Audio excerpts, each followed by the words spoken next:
Good afternoon. Nice to see you here in this lovely weather. I'm David Patterson, and my colleague Ann Duco and I would like to welcome you to St. Luke's and our 31st Fabulous Friday series. Yes, amazing. It's fabulous, actually. Season schedules are on the back of your program if you want to see who's coming up next. I would ask that you turn off any cell phones you might have. They're very useful unless you don't want to hear them. If you need a restroom, it's down the south hallway and to your left.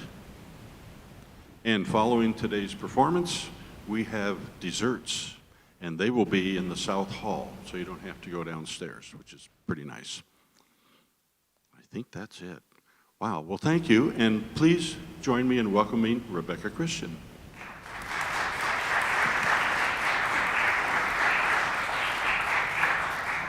Thank you so much for having me visit on a day where the weather is so rotten, and I appreciate that you all came out today, and I'm very happy to see you. And can you hear me? Okay. It's always good to be back in Dubuque, and today it's especially so. When I first moved here with my young family for my then husband's job in 1989, I was immediately smitten with this picturesque river city. I loved and still love the barges on the river, the gross but awesome annual spectacle of the mayflies, hiking at the mines of Spain, losing myself in the stacks of the gorgeous Carnegie Stout Library, and worshiping at this very church where these windows still take my breath away. The crush I had on Dubuque prompted me to write a little essay about how taken I was with the city, and I sent the essay along with a lighthearted poem about raising children to the Telegraph-Herald. Then editor Brian Cooper published them both, and I was later told that the publisher of the newspaper at the time was taken with the poem and suggested to Brian that he ask me to write more. Eventually, I read that poem on public radio and also incorporated it into a musical theater play that I wrote with my buddy, Tracy Ryan Rush, who is here today. And here's that poem, which I dashed off on a whim, never thinking that it would better my life and my writing life, especially in so many ways that I couldn't have predicted. That experience prompted me to listen to my inner voice, and if it tells me to go for it, I do.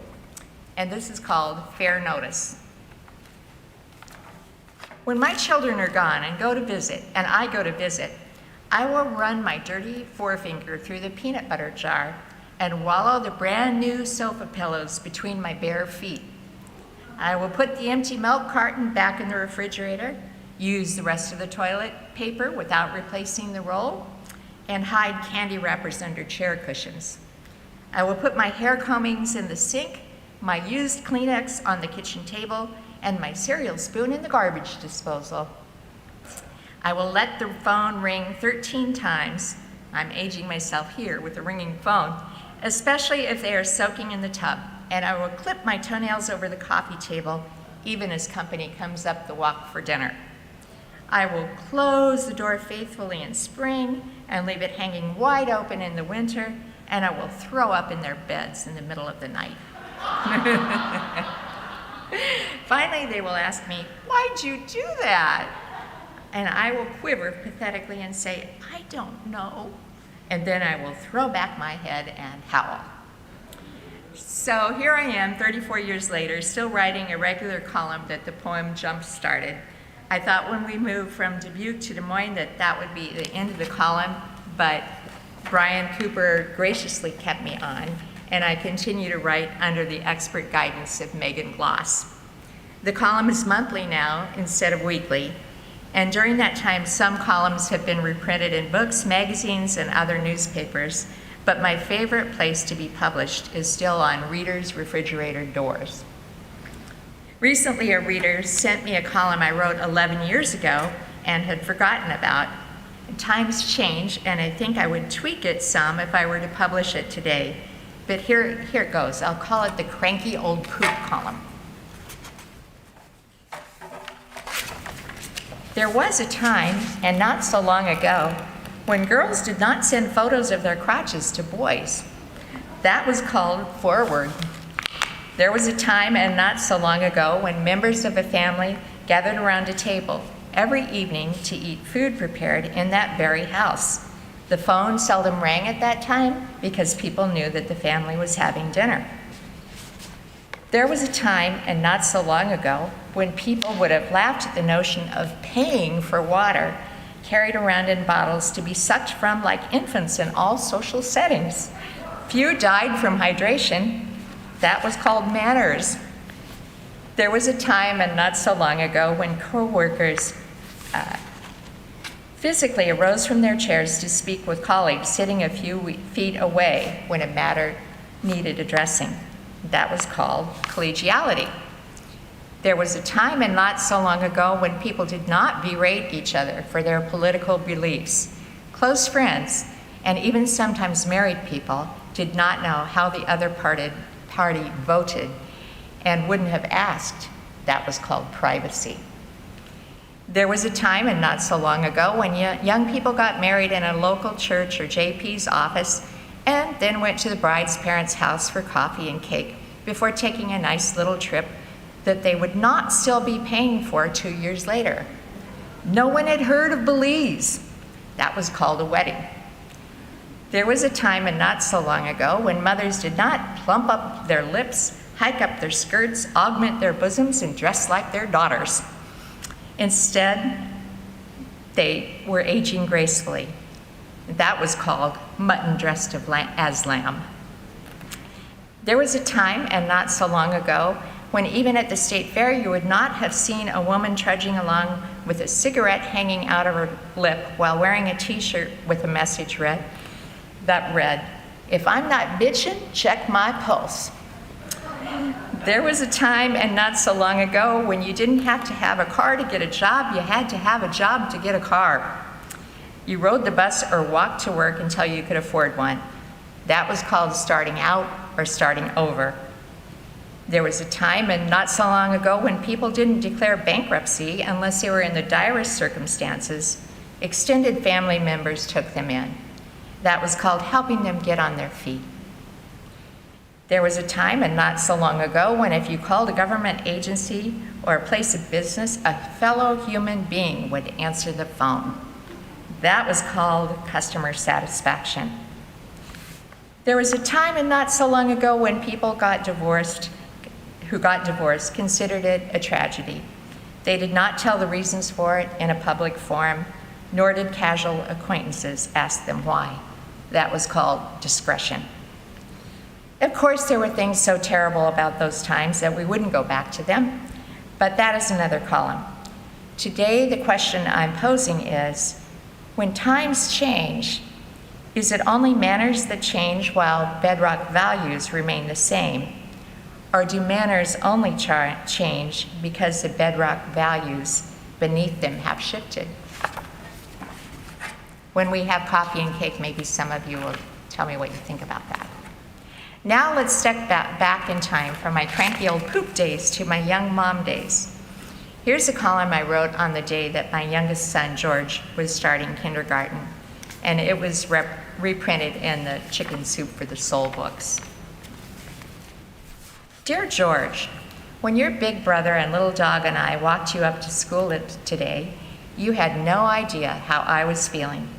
You were so excited you had packed and unpacked the washable markers and the safety scissors in your backpack a dozen times. The backpack you picked out was a Teenage Mutant Ninja Turtles one. I hope you can keep track of it. I saw dozens like it on the playground this morning. I am really going to miss those lazy mornings when we waved your big brother and sister off to school.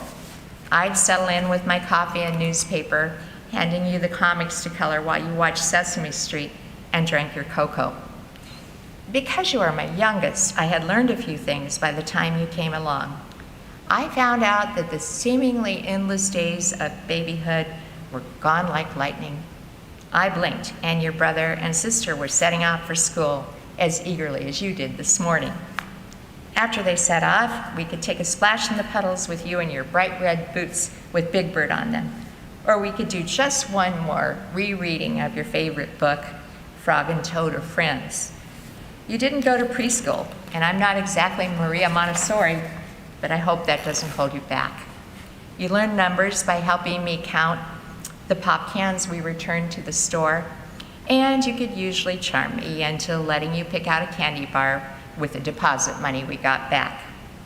And somehow you caught on to the nuances of language.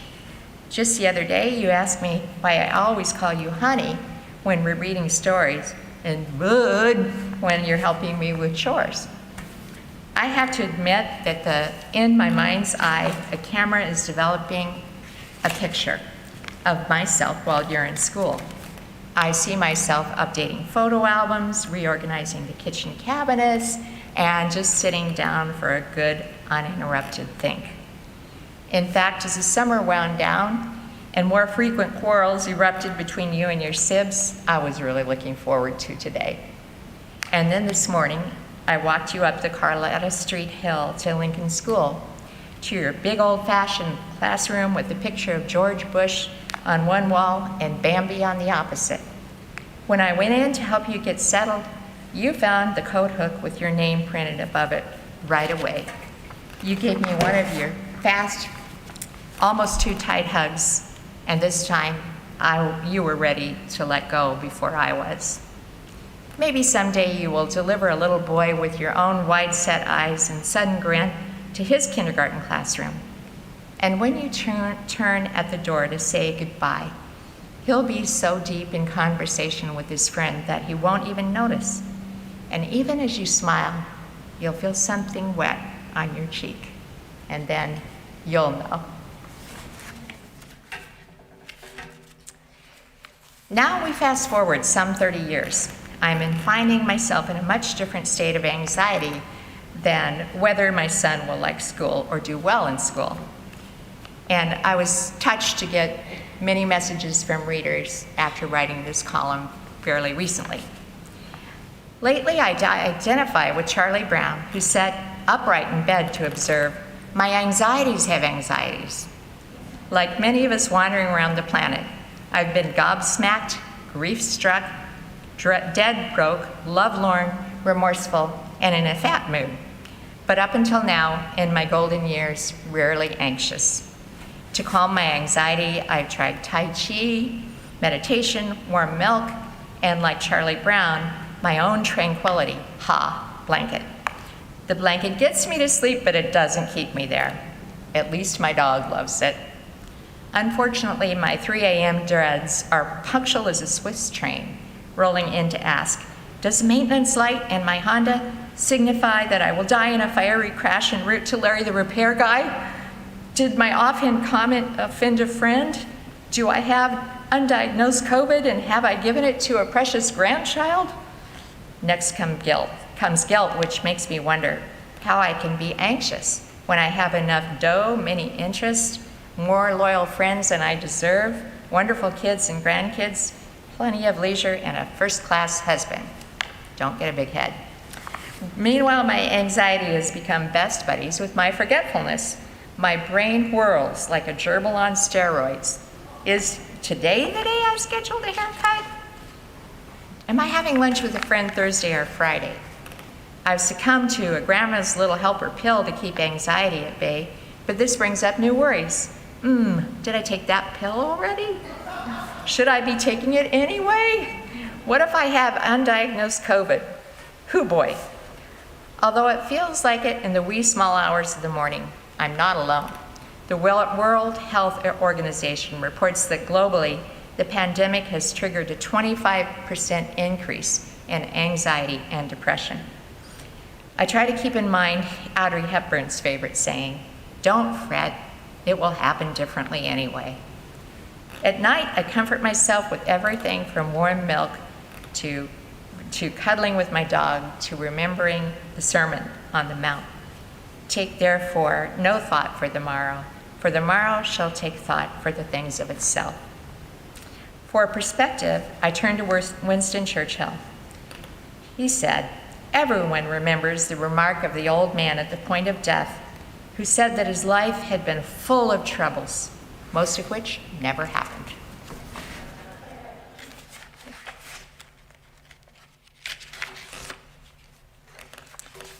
This brought a heartwarming response from readers who suffer from anxiety themselves. Now let's go from serious to silly for a piece I wrote when I was newly divorced and working for a design magazine, Traditional Home, at Meredith Corporation in Des Moines. It was recently reprinted in the Telegraph Herald's Her magazine.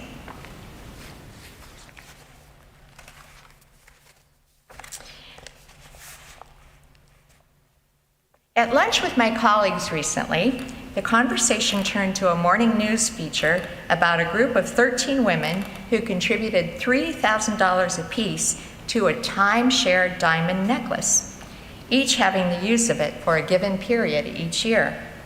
The rules were flexible. Anyone celebrating a special occasion could take temporary custody of the necklace, as could anyone traveling to Paris.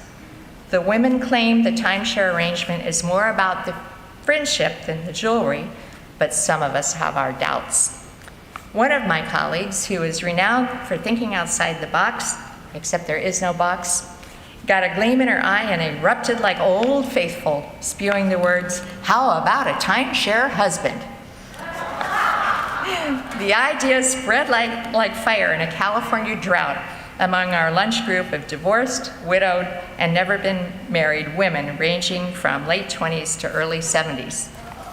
The ideal pool of timeshares would be 12, we decided, so that each of us could have the timeshare husband for a month without having to trouble our cynical little heads with higher math. It became clear that unless we could find Mr. Clean, George Clooney, and Warren Buffett embodied in a single person, we were going to need more than one. In fact, we might have to broaden the time-shared husband enterprise into a franchise to guarantee that participants' every need are met. Presentable escort topped the list. He would be much in demand in June for weddings and December for holidays that we might need a lottery for him. Other high priorities were handyman, taxman, negotiation needed for the month of April, agreeable companion, ideal for road trips and winter doldrums, and intellectual, not much in demand for this one, except for those who love iambic pentameter, and computer geek. Anyone with an emergency would be loaned computer geek. The youngest in our group put in an order for a wit, but another who had been married to a cut-up for a quarter of a century administered a bucket of cold water. "You want a man who makes you laugh," our veteran cautioned her darkly. "But a guy who works the crowd at the party is going to get on your last nerve at home, even for a month." One of us requested a good solid everyday cook, not the sobriquet gourmet chef automatically conferred on any man willing to make a pot of soup. And when the eldest of our group suggested extreme sport, the rest of us shrieked, "You hate sports! Extreme support," she corrected. Nods all around. "Emotional or financial?" we asked her. "One of each," she replied. "You're not gonna get back rubs and bankrolls in the same guy." Funny how handsome and romantic didn't come into it. Anyone who thinks women are automatically wired for hearts and the flowers hasn't shared a taco salad with our gimlet-eyed little group. We were up to 9 categories and counting when someone thought to ask, "What's in it for the timeshare husband?" "Men like variety," one of us shrugged. "That's the problem," another pointed out.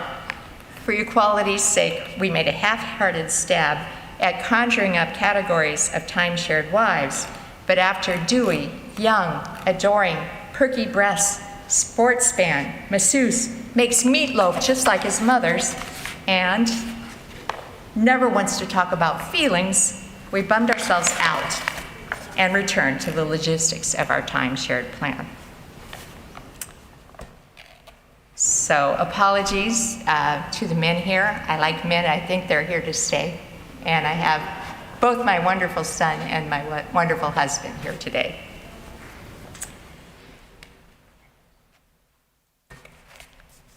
Now I'd like to read a piece about a milestone I recently passed, and that was turning 70.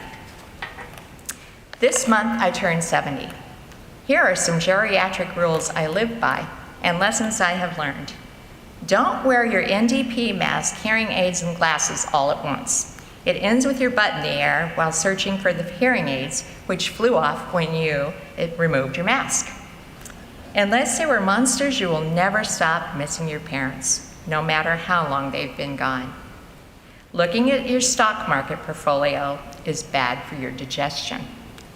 Quit worrying about the mess you're leaving your kids. If your couch, which has canine, feline, and grandbaby DNA on it, doesn't spark joy, they can rent a dumpster. Borrow a phrase from thrift stores. You are not old, but gently used. Try something new, be it Bitcoin or belly dancing. If the server calls you young lady, tell him, au contraire, you are old and dangerous as hell.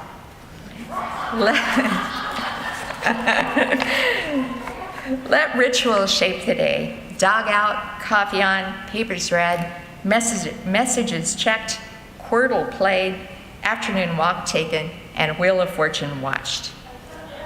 If you can't wear stilettos anymore, take a clue from my friend Cheryl and transform them into sitting shoes. She settles into a wing chair, straps them on, assumes a sultry expression, and summons her husband to come admire her.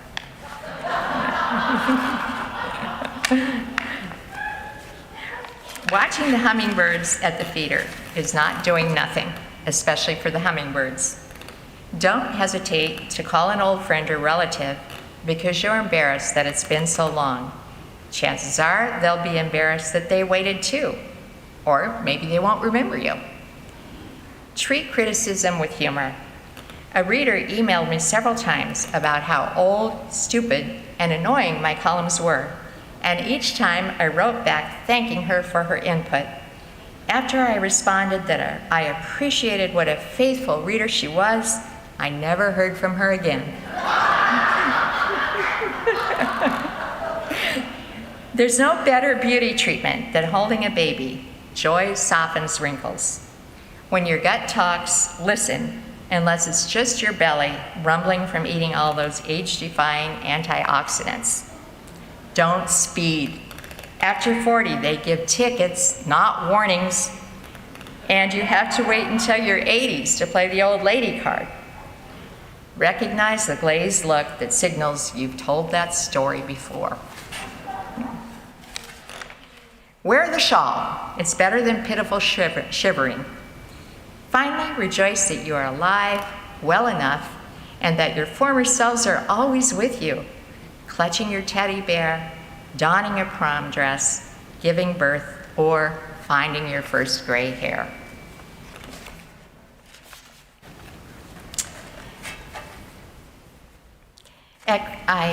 It's about 12:30. I have maybe 5 minutes more. Shall I keep on, or do we want to go have our cookies? All right. At Christmas this year, I heard from readers like me who have lost beloved parents during the holidays. It was the best of times, it was the worst of times. I think of this first line from Charles Dickens' A Tale of Two Cities each year when Christmas comes. Not only did I inherit my love of Dickens from my school teacher, father, but also the line captures the Christmas season in which Dad's life slipped away. In mid-December, I stopped by my folks' home and asked Dad where Mama was. He answered wryly, "Oh, out shopping for a dress for my funeral, I reckon." With a twinkle, he told me where the bottle of Jack Daniels that Mama disapproved of was concealed in the basement and asked me to bring us each up a snort. And don't pour it with an eyedropper. His sense of humor helped us through this bittersweet time. A few weeks previously, when he came out of a surgical procedure into the recovery area, the man in the sheeted cubby next to him was howling in pain. Dad turned to Mama and whispered a paraphrased quote from poet Dylan Thomas. "That fellow is not going gentle into that good night." Soon after my visit to the family home, Dad was taken to the hospital's bravely decorated intensive care ward. As a retired teacher of high school English, he took pleasure in seeing former students who had become members of the hospital staff.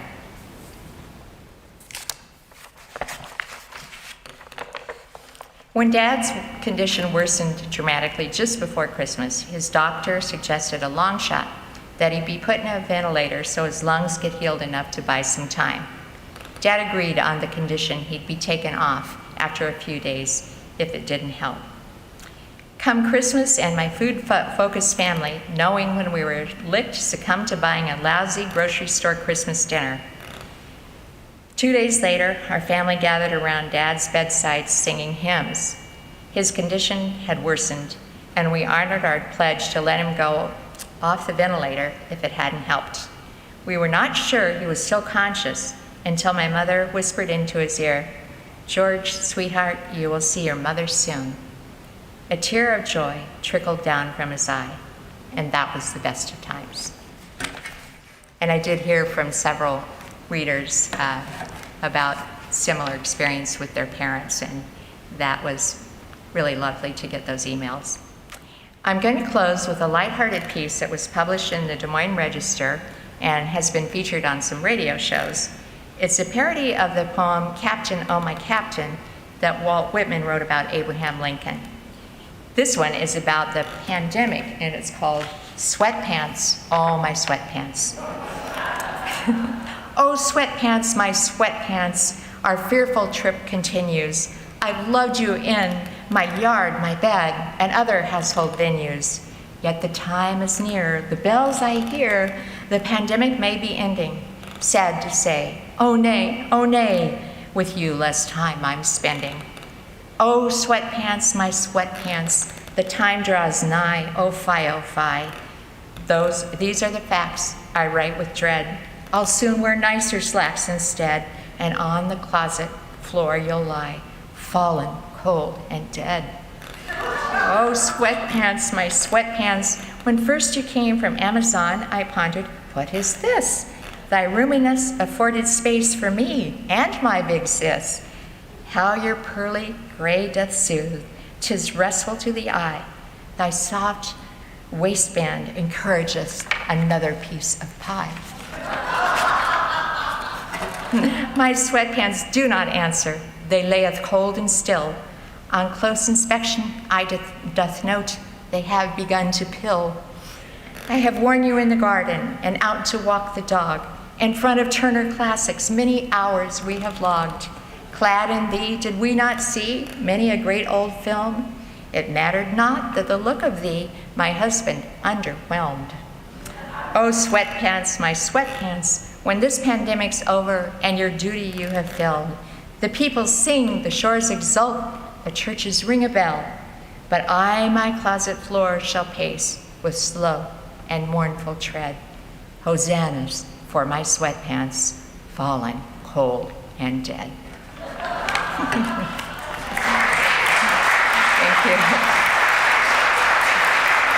Thank you so much.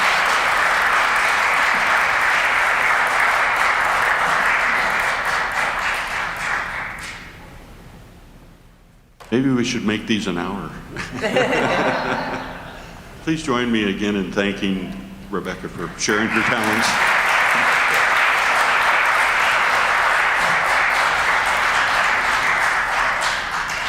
I would remind you that there are desserts in the South Hall. Please don't forget that. And next week we have Sharon Jensen and Elisa Cooper on piano, so we hope you can come back and enjoy that performance. Thank you for coming in this lovely weather, and we'll see you next week.